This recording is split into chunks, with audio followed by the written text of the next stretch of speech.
ఈరోజు ముమ్మిడివరం నియోజకవర్గంలో బాణాపురం గ్రామంలో ఏదైతే 10 సంవత్సరాల యొక్క మైనర్ బాలిక మీద ఒక అఘాయిత్యానికి మరి కూటమి ప్రభుత్వంలో భాగస్వామిగా ఉన్నటువంటి జనసేన కార్యకర్త చేశాడో దాన్ని ముక్తకంఠంతో ఖండిస్తూ ఉన్నాం. అలాగే ఇక్కడ స్థానికంగా ఉన్నటువంటి మరి ఎవరైతే వైఎస్ఆర్ కాంగ్రెస్ పార్టీ నాయకులంతా ఉన్నారో వారంతా కూడా జరిగినటువంటి విషయాన్ని ఖండించి దాని మీద పోరాటం చేసి ఇవాళ కుటుంబానికి న్యాయం జరిగే విధంగా వారు చేసిన కార్యక్రమానికి వారిని అభినందించడానికి కూడా ఇక్కడ రావడం జరిగింది. ముఖ్యంగా ఇవాళ వైఎస్ఆర్ కాంగ్రెస్ పార్టీ వారి యొక్క ఆర్థిక పరిస్థితి చూసి ఆ కుటుంబం ఉన్నటువంటి పరిస్థితిని చూసి వారికి ఈరోజు మరి మేమందరం కలిపి 1 లక్ష రూపాయల ఆర్థిక సాయం చేయడం, అదేవిధంగా ఆ కుటుంబానికి మరి డిగ్రీ వరకు వచ్చే విధంగా అమ్మాయి చదువుకునే విధంగా మరి సాయం చేసేటువంటి విధానం కానీ లేదా వారికి ఇల్లు కట్టుకుంటే దానికి కొంత ఆర్థిక సాయం కూడా చేస్తామన్న మాట చెప్పడం జరిగింది. అలాగే ఇదే విషయాన్ని జగన్మోహన్ రెడ్డి గారి దృష్టిలో కూడా పెట్టడం జరిగింది.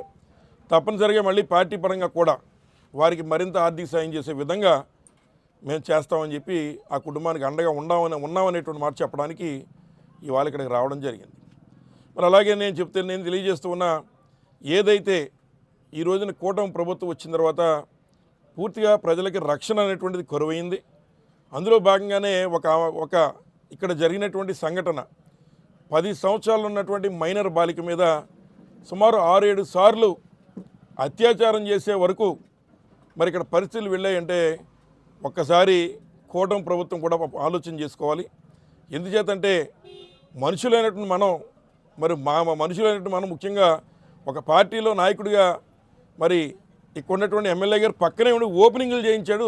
అట్లాంటి వ్యక్తి ఈ రోజున ఒక బాలిక మీద ఈ రకమైనటువంటి మరి అత్యాచారాన్ని పాల్పడడం అనేటువంటిది మరి సమాజం అంతా కూడా తలదించుకోవాల్సినటువంటి అంశం అని చెప్పి సందర్భంగా తెలియజేస్తున్నాం.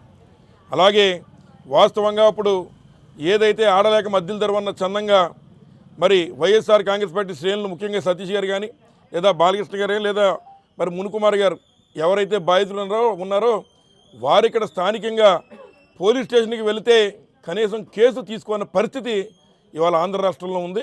మరి వాళ్ళు మళ్ళీ అక్కడి నుంచి ఎస్పీ గారి ఆఫీస్ తీసుకెళ్తేనే కానీ ఇవాళ కేసు కూడా పెట్టనటువంటి పరిస్థితి ఇవాళ ఆంధ్ర రాష్ట్రంలో ఉందని చెప్పి సందర్భంగా తెలియజేస్తున్నాం.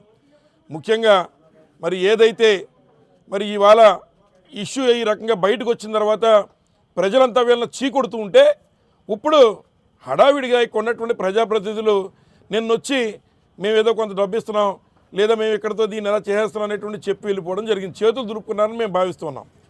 ఎందుచేత ఈ మాట చెప్తున్నామంటే వైఎస్ఆర్ కాంగ్రెస్ పార్టీ ప్రతిపక్ష పాత్ర పోషించక ముందే మీరు దీని మీద కేసు కట్టి ఉండాలి. అంతేగాని ఇవాళ పోలీసులు చేయాల్సిన పని కూడా ఎవరు వైఎస్ఆర్ కాంగ్రెస్ పార్టీ ప్రజలకు అండగా దండగా నిలబడి ఇవాళ ప్రజలను న్యాయం చేస్తున్నారనేటువంటి దానికి ముమ్మిడివరం నియోజకవర్గంలో జరిగినటువంటి ఈ ఉదంతమే ఒక ప్రత్యక్ష ఉదాహరణ అని చెప్పి సందర్భంగా తెలియజేస్తూ తప్పనిసరిగా ప్రజలకు అండగా ఉంటాం. ఇక ఏదైతే మరి జనసేన వాళ్ళు ఏదో కౌంటర్ చేశారు మొన్న ఈ విషయంలోనే, అసలు ఆ కార్యకర్త మాకు సంబంధమే లేదు, 2019లోనే నుంచి మాకు సంబంధం లేదని చెప్తున్నారు. 2019లో మీకు సంబంధం లేకపోతే స్థానికంగా ఉన్నటువంటి ఎమ్మెల్యే పక్కన నుంచోబెట్టి మీరు ఓపెనింగ్లు ఏ రకంగా చేయించారు.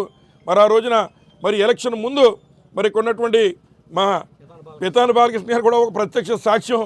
ఆ రోజున దానికి ఉదాహరణ మీరు పక్కనే పెట్టుకుని ఎలా జనసేన ఉన్నటువంటి కార్యకర్తలు టీడీపీలో ఉన్నటువంటి పైశాచికత్వంతో నిండిపోయినటువంటి మనసులతో ఉన్నటువంటి వారు ఇవాళ ప్రజల మీద ఈ రకంగా అధికారం చేతపట్టుకుని ఇవాళ ప్రజలను హింసిస్తున్నారని చెప్పి సందర్భంగా మనవి చేస్తూ ఉన్నాం. తప్పనిసరిగా మిమ్మల్ని ఎదుర్కొంటాం, ప్రజల పక్షాన వైఎస్ఆర్ పార్టీ నిలబడుతుందని చెప్పి ఈ సందర్భంగా తెలియజేస్తున్నా. ఇక అలాగే